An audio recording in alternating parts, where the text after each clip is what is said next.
الله نحرسته mid ka mid a wariyaashii dalkan soo maray kii ugu fiicnaa kuwii ahaa mid ah cawil ilaahay naxariistii jannaha ka waraabiyo eheladii uu ka geeriyoodana samir iyo iimaan allah ka siiyo oo runtii ka shaqaynayay sidii dib loogu yegleeli lahaa qarannimo Soomaaliyeed ayaa wuxuu yiri marka aan arinta Soomaaliya wax ka taabto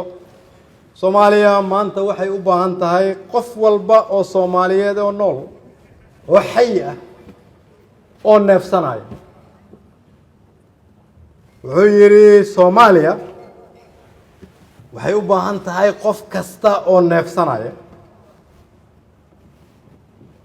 waayo wuxuu lahaa waxay soo martay dib badan wuxuu noo sheegay Soomaaliya inay sakaraaday inaanay u baahnayn in la sakaraad dileeyo in qof walbo damiir leh uu indhaha kala qaado uu yiraahdo ana u hiilinayo dalkayga si dalka aan ugu munaafacaadsanno marka hore waa inaan u gurmanaa isaga ayuu yiri cawil allah u naxariista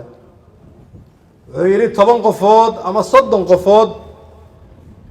oo Soomaali ah oo tala loo dhiibay kaligood waxba ma qaban karaan waa in la qabtaa